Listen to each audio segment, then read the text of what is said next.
Salut à tous! Alors aujourd'hui, petite vidéo pour refaire le point au niveau des Nvidia 3080 et leur fiasco au niveau des crashs desktop. La situation a beaucoup évolué depuis l'écriture de la vidéo précédente qui était samedi. Et aujourd'hui, nous faisons le point sur tout ce qui a été mis à jour par rapport à la vidéo précédente. D'ailleurs, si vous n'avez pas vu la vidéo précédente, je vous conseille d'aller la voir avant celle-ci. Elle va s'afficher juste au-dessus. Donc comme je vous l'ai dit il y a quelques instants, la situation a pas mal évolué au niveau des cartes graphiques depuis la dernière vidéo. On a vu qu'au final beaucoup plus de cartes étaient sujets à ce problème et que pratiquement toutes les marques étaient concernées. Et dans un premier temps, on va faire un petit tour sur ce que les marques ont fait par rapport à ces problèmes-là. La première marque à avoir transmis un message officiel était EVGA. La marque a fait un retour assez complet à ce niveau-là, indiquant surtout qu'aucune des cartes avec 6 SP Caps n'avait été envoyée au public. Aujourd'hui, EVGA accuse pas moins de 15 jours de retard sur l'envoi des produits aux consommateurs. Et ça, c'est pas pour les mauvaises raisons, parce que tout simplement, ils ont changé tout le design de ces condensateurs. On se retrouve donc avec une version For the Win 3 de EVGA, qui est la plus grosse carte qu'ils proposent, avec 2 condensateurs MLCC au lieu d'un qu'on pouvait voir auparavant. Ça permet d'avoir un meilleur overclock et surtout une meilleure stabilité au niveau de la carte. Des changements ont été effectués aussi au niveau de leur gamme XC3 qui maintenant comporte 5 SP Caps et un MLCC au lieu de 6 SP Caps. Toutes les cartes testeurs qui ont été envoyées avec la mauvaise configuration ont bien sûr été rappelées, histoire qu'on leur fournisse les bonnes cartes. Donc normalement plus de soucis d'après EVGA à ce niveau-là, les cartes devraient tenir la route. Zotac quant à eux ont préféré employer une stratégie un petit peu différente, celle de faire remplir un formulaire à tous ceux qui avaient acheté une carte Zotac 3080. Pas plus que ça de leur côté, pas de démenti, pas de confirmation à propos des condensateurs, on n'en sait pas grand chose. Mais par contre ce qu'on sait, c'est qu'ils ont promis d'envoyer des mooncakes à tout le monde. Et ça fait plaisir. D'ailleurs si quelqu'un veut partager son mooncake avec moi, je dis pas non. Asus quant à eux ont indiqué qu'il n'y avait pas de problème parce que eux avaient 6 MLCC au sein de leur carte, donc aucune raison de s'inquiéter. Les cartes vont simplement mettre un peu plus de temps à venir chez vous parce qu'en pré-production, ils ont décidé de changer de 6 SP Caps à 6 MLCC. Donc très bonne décision de leur part qui leur permet de ne pas refaire toute la production comme pourrait le faire par exemple EVGA. Ensuite pour ceux qui avaient acheté les Colorful, marque qui est très peu répandue en France mais j'en parle quand même, eh bien ça a été les premiers tout simplement à dire qu'il y avait un problème à partir du 15 septembre. Donc aucune carte n'a été envoyée aux clients et les cartes envoyées pour review ont été tout simplement rappelées. Pas plus de news que ça, on verra dans les semaines qui suivent comment Colorful gère un petit peu tout ça. Concernant Gainward et Galax, ils ont tout simplement dit le nombre de MLCC qu'ils avaient par modèle, pas plus, pas moins. Donc on peut laisser penser que les cartes sont relativement safe à ce niveau-là.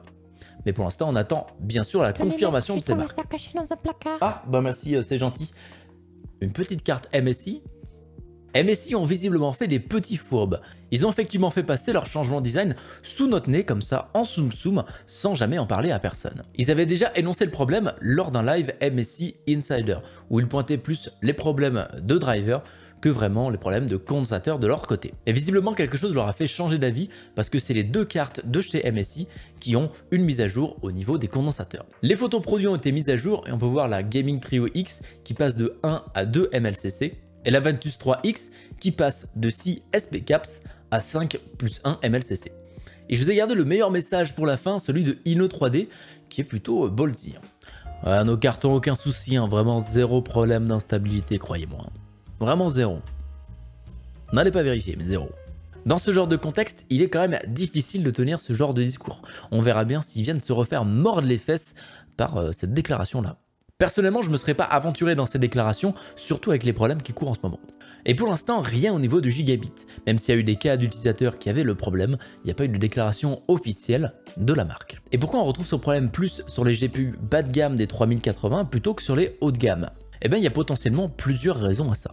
La première raison à ça pourrait être des SP Caps de moins bonne qualité. Car même avec 6 SP Caps, certaines cartes ont réussi à très bien s'overclocker aussi. Autre raison potentielle, le GPU binning, qui aurait pu être mal fait à cause des contraintes de temps. Pour ceux qui ne savent pas ce que c'est le binning, c'est tout simplement un processus de test qualité au niveau des constructeurs. Ce test va venir tester les performances de chaque puce avant de les mettre dans 3 catégories. La catégorie Low Performance, Normal Performance et High Performance. En général, les puces catégorisées Low Performance sont réutilisées sur des modèles plus bas de cartes graphiques. C'est une technique qui est très utilisée dans le monde du processeur pour éviter de perdre trop de puces et du coup perdre trop d'argent. Et ça donne un petit côté écologique qui est pas mal non plus.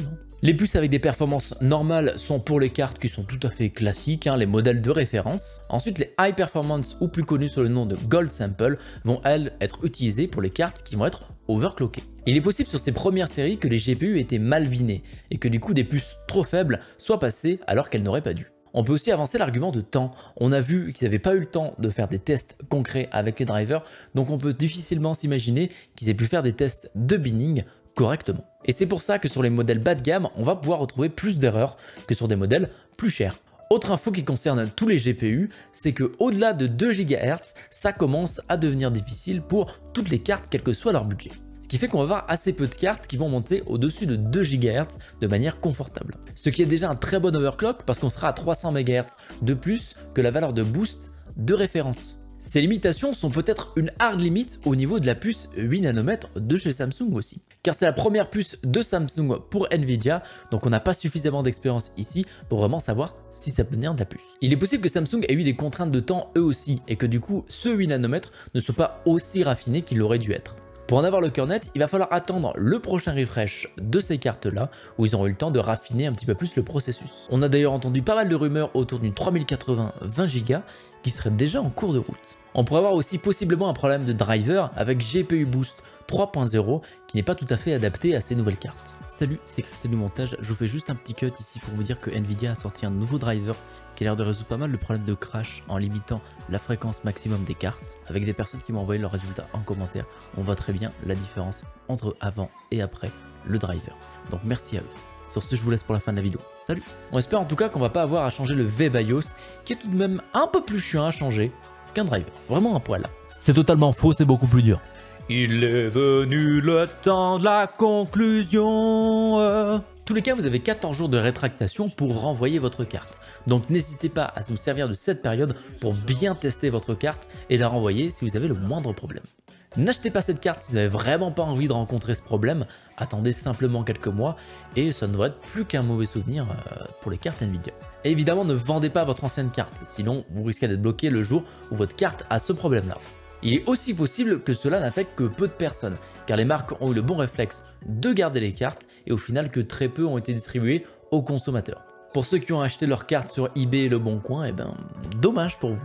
Ne vous en faites pas, c'est faux, vous êtes tout de même garanti par la marque à condition d'avoir la facture d'achat. Et pour tous ceux qui ont acheté des stocks immenses de cartes à prix d'or, je dirais qu'une chose, c'est bien fait pour vous. Comme d'habitude, si vous avez la moindre question, n'hésitez pas à la poser en commentaire ou sur le Discord, je tâcherai d'y répondre. Merci à vous d'avoir visionné cette vidéo, on se retrouve très bientôt pour une prochaine. Ciao!